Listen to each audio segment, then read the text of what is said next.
Mon beau-père ne savait pas que je détiens 47% de son entreprise et que ma fortune s'élève à 1,4 milliard de dollars. Il me voyait comme un pauvre ouvrier d'usine. Un soir, il nous a invités à dîner dans son manoir. Il m'a proposé un poste de concierge pour 35 000 dollars par an. Puis mon avocat lui a envoyé un email. La salle de réunion empestait la vieille fortune, et une rancune plus ancienne encore. Une table en acajou, des fauteuils en cuir qui coûtaient plus cher que la voiture de Monsieur Tout-le-Monde. Et trônant au bout de tout cela, Richard Hartwell, mon beau-père, me regardait comme si j'étais une saleté qu'il venait de gratter sous ses mocassins italiens. Je m'emballe.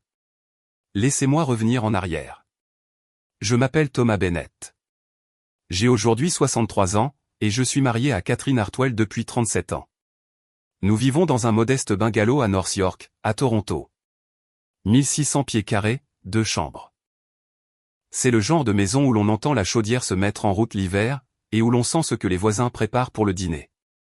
Catherine et moi nous sommes rencontrés en 1985, lors d'une collecte de fonds au centre communautaire. Elle était bénévole, servant du café avec un sourire qui transformait le froid de novembre en été. J'avais 26 ans, je cumulais 2 emplois, et je portais une veste de costume avec des pièces au coude. Elle s'en fichait. Elle voyait en moi quelque chose que sa famille ne verrait jamais. Nous nous sommes mariés 6 mois plus tard. Une petite cérémonie. Ses parents ne sont pas venus. Richard Hartwell avait été clair, sa fille se mariait en dessous de sa condition, et il ne voulait rien avoir à faire avec ça. Catherine m'a choisi quand même. Ce que Richard ignorait, et ce que Catherine elle-même n'a pas tout à fait compris avant bien plus tard, c'est que je n'étais pas juste un gamin de la classe ouvrière de Scarborough. Mon grand-père avait été un associé dormant dans plusieurs projets miniers dans le Nord. À sa mort en 1983, j'ai tout hérité. Droits miniers, terres, investissements qui commençaient juste à rapporter. En 1987, je valais 43 millions. En 1995, près de 200 millions. En 2010, un peu plus de 800 millions. Aujourd'hui, pour être précis, ma fortune s'élève à environ 1,4 milliard de dollars. Et je ne l'ai jamais dit à personne. Pas à mes collègues de l'usine où j'ai travaillé pendant 30 ans. Pas à mes voisins. Pas même à ma fille Claire avant ses 30 ans. Et surtout pas à Richard Hartwell. Voyez-vous, Richard possédait Hartwell Property, une société de développement immobilier commercial qui construisait des centres commerciaux et des tours de bureaux à travers l'Ontario.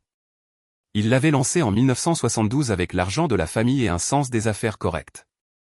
Au moment où j'ai épousé Catherine, il valait peut-être 12 millions, une situation confortable, respectée dans certains cercles.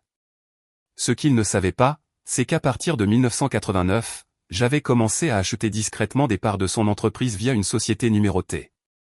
10% par-ci, 15% par-là, toujours par le biais d'avocats et de fiducies offshore, toujours anonymement. En 2003, je détenais 47% de Hartwell Property. J'étais l'actionnaire majoritaire. Chaque expansion dont Richard se vantait lors des réunions de famille, chaque développement réussi qu'il attribuait à son leadership, tout avait été financé avec des capitaux que j'avais approuvés. Chaque fois que l'entreprise faisait face à un problème de trésorerie, ma société d'investissement injectait discrètement les fonds nécessaires. Richard Hartwell pensait s'être fait tout seul. Il n'avait aucune idée qu'il bâtissait son empire avec mon argent depuis 2 décennies. Pourquoi ai-je fait ça? Honnêtement, au début, c'était juste une bonne affaire. Hartwell Property était sous-évalué et positionné pour la croissance. Mais au fil des années, alors que le mépris de Richard à mon égard ne faiblissait jamais, c'est devenu autre chose. Une assurance silencieuse, un atout que je n'avais jamais l'intention de jouer jusqu'au mois dernier. Tout a commencé par un coup de téléphone de Catherine. Sa voix avait ce timbre serré qu'elle prenait quand elle essayait de ne pas pleurer. « Papa veut qu'on dîne ensemble », a-t-elle dit. Tous ensemble. Il dit que c'est important. En 37 ans de mariage, Richard nous avait invités à exactement 4 dîners de famille. Les funérailles de la mère de Catherine, la remise de diplôme de Claire, le 50e anniversaire de Catherine où il avait passé toute la soirée à parler aux autres invités. Et maintenant, ceci. A-t-il dit pourquoi? Ai-je demandé. Il a mentionné quelque chose à propos de l'entreprise. Et de Claire. Notre fille Claire avait 35 ans, célibataire, travaillant comme assistante sociale à Regent Park. Elle tenait ses valeurs de sa mère. Dieu merci. Elle vivait dans un petit appartement, conduisait une Honda vieille de 10 ans, et dépensait la majeure partie de son salaire à aider des clients qui n'avaient pas les moyens de s'acheter le nécessaire. Richard avait toujours été déçu par elle, pas assez riche, pas assez ambitieuse, pas intéressée par l'entreprise familiale. Quand? Ai-je demandé à Catherine. Samedi, 19h, sa maison à Rosedale. J'étais allé chez Richard peut-être une douzaine de fois en 37 ans. Chaque visite ressemblait à un test que j'étais programmé pour échouer. La maison elle-même était un monument à l'excès. 6000 pieds carrés. Cave à vin, cinéma maison, un garage abritant 3 voitures valant plus que notre maison entière. On ira, ai-je dit à Catherine. Peu importe de quoi il s'agit, nous ferons face ensemble. Ce samedi-là, j'ai mis mon meilleur costume. Il avait 10 ans, acheté en solde dans un magasin discount, mais il m'allait bien, et je l'avais gardé bien repassé. Catherine portait une robe bleue simple. Nous avons conduit notre Toyota Corolla 2015 sous la bruine de novembre, passant devant les manoirs de Rosedale, et nous nous sommes garés dans l'allée circulaire de Richard, où une Tesla et une Mercedes trônaient déjà. La Mercedes appartenait à Marcus, le frère de Catherine, 42 ans, vice-président des ventes chez Hartwell Property, vivant au crochet de papa et appelant ça de l'entrepreneuriat. Nous avons sonné. Une gouvernante que je n'avais jamais vue auparavant nous a ouvert et nous a conduits à la salle à manger formelle. La table pouvait accueillir 12 personnes, mais ce soir, il n'y avait que 6 couverts. Richard en bout de table naturellement, sa femme Patricia à sa droite, Marcus en face d'elle, et 3 sièges vides à l'autre bout pour les déceptions. Catherine, a dit Richard en se levant. Il avait 71 ans maintenant, le dos toujours droit et impérieux. Cheveux argentés, costume sur mesure, une Rolex au poignet coûtant plus cher que la plupart des voitures. Tu as bonne mine. Il ne m'a pas adressé la parole, pas du tout. 37 ans, et il ne pouvait toujours pas se résoudre à me serrer la main. Catherine a embrassé son père sur la joue. J'ai hoché la tête poliment et pris ma place au bout de la table. Le plan de table disait tout de notre rang dans cette famille. Où est Claire? A demandé Patricia. Elle avait toujours été plus gentille que son mari, bien que pas assez pour lui tenir tête. Elle arrive, a dit Catherine. Elle a eu une urgence avec un client. Elle devrait être là bientôt. Marcus a vérifié sa montre avec agacement. Typique. Certaines personnes ne comprennent pas la valeur du temps des autres. Je me suis mordu la langue. Marcus n'avait jamais travaillé un vrai jour de sa vie. Chaque poste qu'il avait occupé lui avait été servi sur un plateau par son père. Chaque vente qu'il avait réalisée avait été arrangée par les relations de Richard. La gouvernante a apporté le premier plat. Soupe à l'oignon, le genre de repas conçu pour vous rappeler que vous êtes en présence de gens qui se considèrent cultivés. Nous avons mangé en silence pendant quelques minutes. Puis Claire est arrivée, confuse et légèrement essoufflée. Elle venait directement du travail, portant encore ses vêtements pratiques et son sac surdimensionné rempli de dossiers. Désolée pour le retard, a-t-elle dit, embrassant la joue de sa mère et pressant mon épaule en passant. Elle ne s'est pas excusée auprès de Richard. C'était bien ma fille. Maintenant que nous sommes tous là, a dit Richard, posant sa cuillère à soupe avec une délibération précise, je vais aller droit au but. J'ai 71 ans. J'ai bâti Hartwell Property à partir de rien pour en faire l'une des firmes immobilières commerciales les plus prospères de l'Ontario, mais je ne suis pas éternel. Il a marqué une pause pour les faits. Marcus s'est penché en avant avec avidité. La main de Catherine a trouvé la mienne sous la table. J'ai décidé qu'il était temps d'officialiser le plan de succession. Marcus prendra la relève en tant que PDG lorsque je prendrai ma retraite l'année prochaine. La transition a déjà commencé. Marcus a essayé d'avoir les reins blés et a complètement échoué. Je suis honoré, papa. Je ne te décevrai pas, je sais que tu ne le feras pas, Richard a tourné son attention vers Catherine et Claire. Bien sûr, cela vous affecte toutes les deux aussi. Patricia et moi avons mis à jour nos plans successoraux. Quand nous ne serons plus là, Marcus héritera de la participation majoritaire dans l'entreprise. Catherine, tu recevras un petit pourcentage d'actions, peut-être 5%. J'ai senti Catherine se raidir à côté de moi. 5%. Après une vie entière à être la fille de Richard, voilà ce qu'elle valait pour lui. Et Claire, a continué Richard, tu recevras un règlement en espèces, 250 000 $. J'avais envisagé de rendre cela conditionnel à un changement de carrière de ta part, mais ta mère m'a convaincu que ce serait cruel. Le visage de Claire est resté soigneusement neutre. Quelle générosité! Richard a manqué le sarcasme, totalement. J'ai aussi pris des dispositions pour la sécurité financière de Catherine. Thomas, je suppose que vous avez mis de l'argent de côté pour la retraite. C'était la première fois qu'il s'adressait à moi directement de toute la soirée. Nous sommes à l'aise, ai-je dit calmement. À l'aise, a répété Richard, comme si le mot avait mauvais goût. Eh bien, j'ai pris la liberté d'arranger un poste pour vous chez Hartwell Property, gestion des installations, niveau débutant. 35 000 par an. Ce n'est pas grand-chose, mais à votre âge, vous devriez être reconnaissant pour n'importe quel emploi. Les avantages de la retraite sont décents. La table s'est tue. Même Marcus avait l'air mal à l'aise. La voix de Catherine était tranchante. Papa, Thomas n'a pas besoin. C'est bon, ai-je dit en pressant sa main. Laisse-le finir. Richard avait l'air satisfait. Il pensait avoir gagné quelque chose. Le poste commence en janvier. Vous serez sous les ordres de Marcus. J'attends de la ponctualité et une forte éthique de travail. Vous pensez pouvoir gérer ça? 37 ans. 37 ans de mépris de la part de cet homme, à entrer dans des pièces et le voir se détourner. À l'écouter expliquer aux invités que sa fille avait épousé un ouvrier d'usine, comme si j'étais une sorte de secret honteux. Je n'avais jamais voulu faire ça, jamais voulu lui prouver quoi que ce soit. Mais alors que j'étais assis là, à le regarder m'offrir les restes de sa table comme si je devais être reconnaissant, quelque chose a basculé en moi. C'est très attentionné, ai-je dit. Mais je vais devoir refuser. Les sourcils de Richard se sont levés. Pardon? Je ne suis pas intéressé par le poste. Pas intéressé? Richard a ri. Thomas, vous avez 63 ans. Vous avez travaillé dans une usine pendant 30 ans. Vous n'avez aucune éducation, aucune compétence transférable à l'économie moderne. Je vous offre une bouée de sauvetage, là. J'apprécie cela, mais je suis tout à fait à l'aise avec ma situation actuelle. Marcus est intervenu. Tom, peut-être que tu ne comprends pas. C'est une vraie opportunité. 35 000 $, ça peut ne pas sembler beaucoup, mais avec les avantages et le plan de retraite. Je comprends parfaitement, ai-je dit. Je ne suis juste pas intéressé. Le visage de Richard devenait rouge. Pas intéressé. Avez-vous la moindre idée de combien d'hommes de votre âge tueraient pour cette opportunité?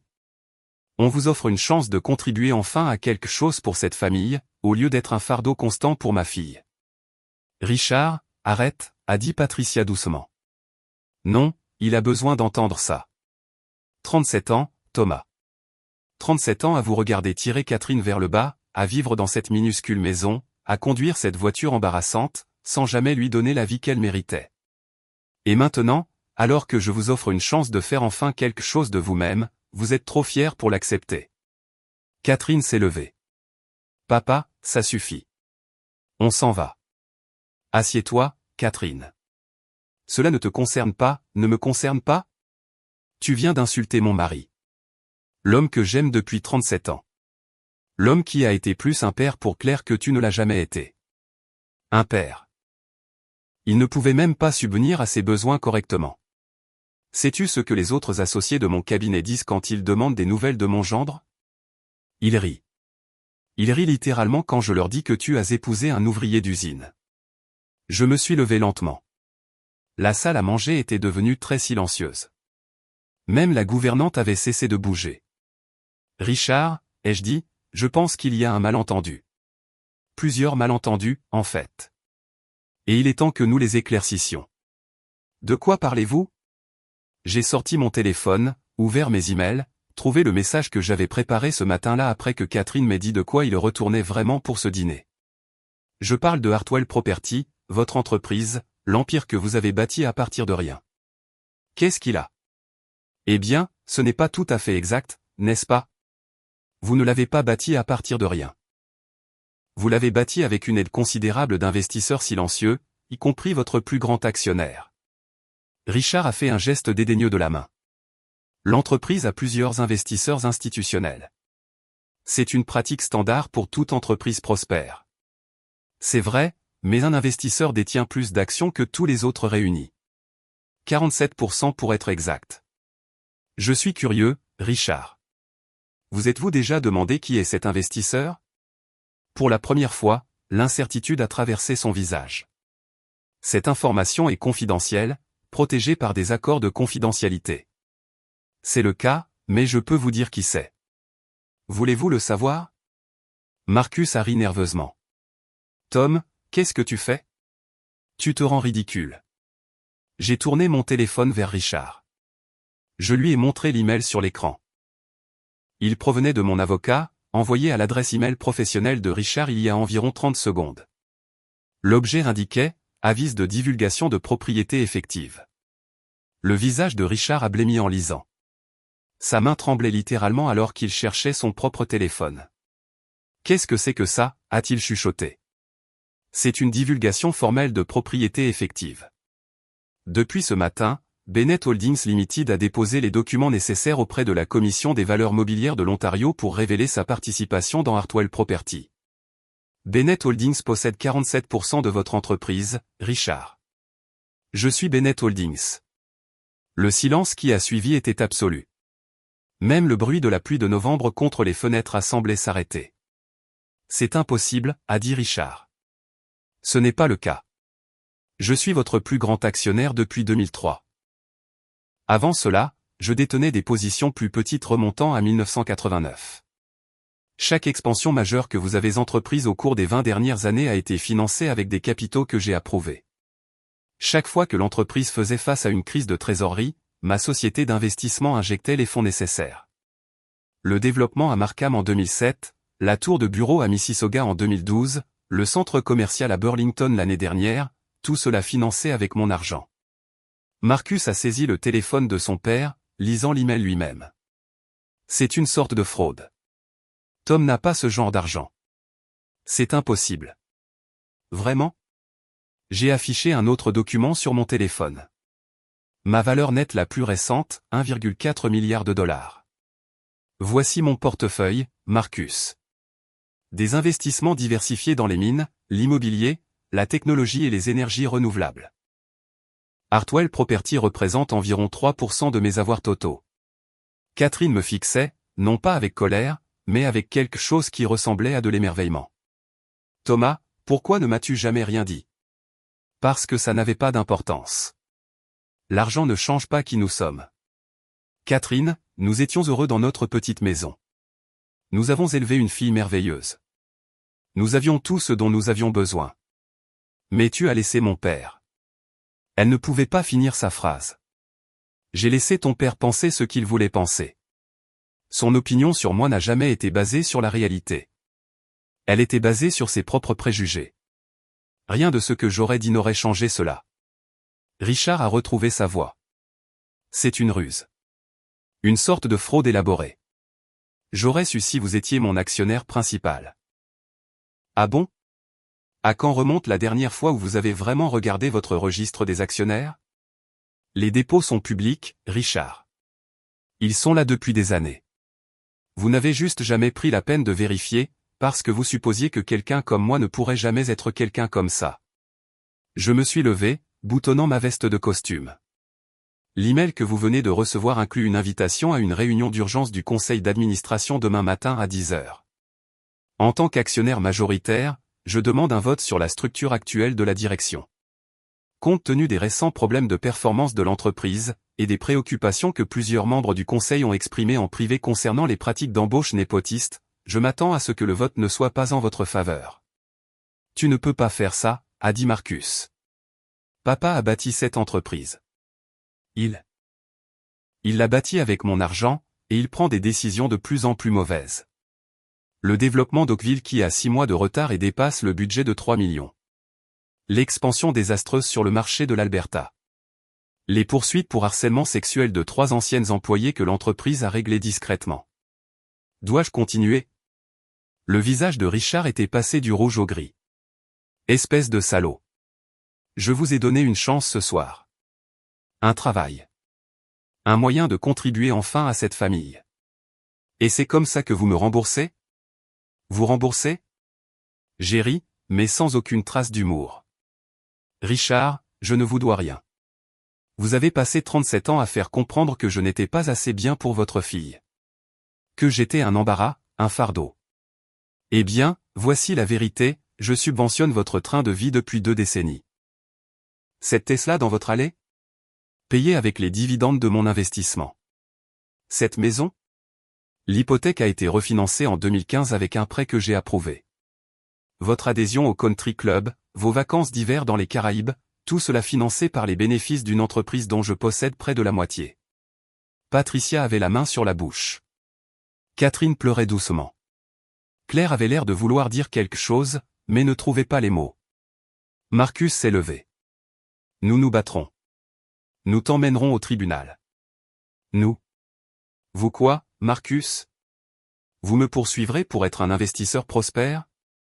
Vous contesterez ma propriété devant un tribunal où chaque détail de la façon dont j'ai acquis ces actions sera examiné et jugé parfaitement légal? Allez-y. J'ai de très bons avocats. Je me suis tourné vers Catherine. Je suis désolé que tu aies dû apprendre cela ce soir. J'ai voulu te le dire tellement de fois, mais cela n'a jamais semblé important. Nous étions heureux, nous nous avions l'un l'autre. L'argent n'était que des chiffres sur un compte. Elle a essuyé ses yeux. Tu aurais dû me le dire. Je sais. Mais m'aurais-tu épousé si tu avais su que j'étais riche? Bien sûr que je l'aurais fait. Serais-tu resté avec moi quand ton père t'a coupé les vivres? Quand il a clairement fait comprendre que me choisir signifiait perdre ta famille.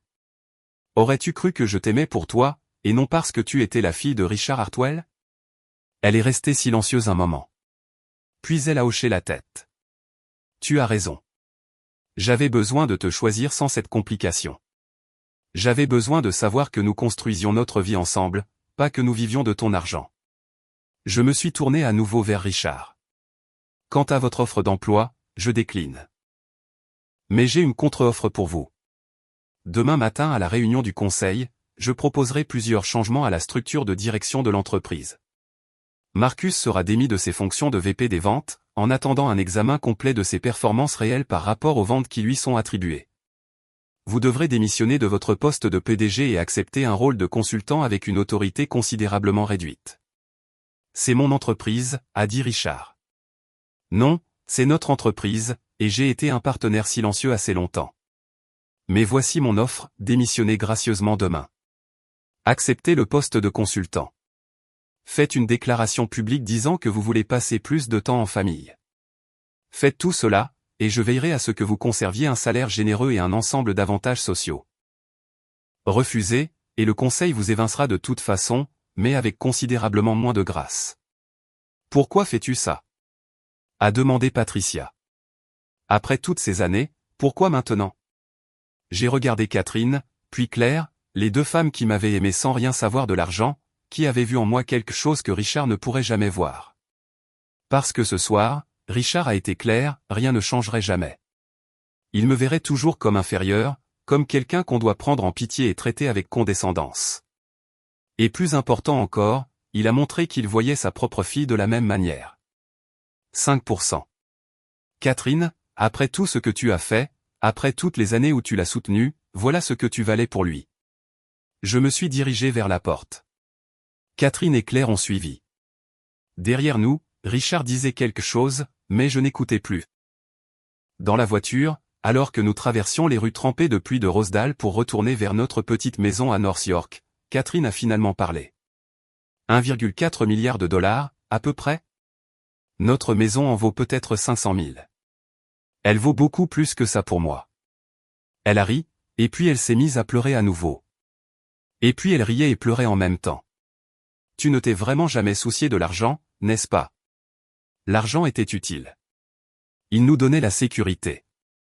Il signifiait que je pouvais aider les gens discrètement quand ils en avaient besoin. Mais ce n'était jamais ce qui comptait. Qu'est-ce qui comptait? Toi. Claire. La vie que nous avons construite. Le fait que quand tu me regardais, tu voyais qui j'étais vraiment. Pas l'ouvrier d'usine que ton père voyait. Pas le milliardaire que j'aurais pu être. Juste moi. Claire a parlé depuis la banquette arrière. Alors, qu'est-ce qui se passe maintenant? Maintenant, on va voir si ton grand-père a encore un peu de bon sens. Je devine qu'il va démissionner. Marcus essaiera probablement de se battre, mais il n'a aucun levier réel. Le conseil votera pour une nouvelle direction, et je recommanderai quelqu'un de qualifié qui n'est pas un membre de la famille. L'entreprise ira bien. Et nous? Nous, on rentre à la maison. Demain, je ferai des œufs pour le petit déjeuner. Ta mère lira le journal du dimanche. Peut-être qu'on ira se promener si la pluie s'arrête. Comme toujours. Avec 1,4 milliard de dollars. L'argent ne change rien à ce qui compte, Claire. Mais j'avais tort sur ce point. L'argent a changé une chose. Le lendemain matin, avant la réunion du conseil, mon téléphone a sonné. C'était Richard. Je vais démissionner, a-t-il dit. Sa voix semblait vieille. Vaincu. Je ferai la déclaration que vous voulez. Mais je dois vous demander quelque chose. Quoi? Pourquoi êtes-vous resté silencieux toutes ces années? Si vous vouliez vous venger, vous auriez pu me détruire une douzaine de fois. Pourquoi attendre jusqu'à maintenant? J'y ai réfléchi un instant. Parce que ce n'était jamais une question de vengeance, Richard. C'était pour protéger les gens que j'aime. Tant que vous étiez juste impoli avec moi, je pouvais l'ignorer. Mais hier soir, vous avez montré à Catherine exactement le peu d'importance qu'elle a pour vous. Vous avez fait la même chose à Claire. C'est là que le silence a cessé d'être une option. Je n'ai jamais voulu les blesser. Je sais. Mais vous l'avez fait. Et c'est quelque chose avec lequel vous allez devoir vivre. Il est resté silencieux un long moment. Puis, pour ce que ça vaut, j'avais tort à votre sujet. Toutes ces années, j'avais tort. Oui, ai-je dit. C'était le cas. Il a raccroché. La réunion du conseil s'est déroulée comme prévu. Richard a démissionné avec une déclaration soigneusement formulée sur son désir de se concentrer sur sa famille et ses intérêts personnels. On a demandé à Marcus de prendre un congé en attendant un examen. Un PDG professionnel sans liens familiaux a été engagé. Hartwell Property a continué de prospérer mieux qu'avant en fait, sans le népotisme et les mauvaises décisions qui la retenaient. Catherine et moi vivons toujours dans notre petite maison à North York. Nous conduisons toujours la Corolla. Mais maintenant, Catherine fait du bénévolat au centre communautaire où nous nous sommes rencontrés, et elle a lancé un fonds de bourse d'études pour les jeunes femmes issues de familles ouvrières. Claire a ouvert une organisation à but non lucratif fournissant des services juridiques et sociaux à la population sans abri de Toronto. L'argent finance tout cela. Discrètement, sans fanfare. Richard et moi sommes parvenus à une sorte d'entente. Nous ne sommes pas proches. Nous ne le serons probablement jamais.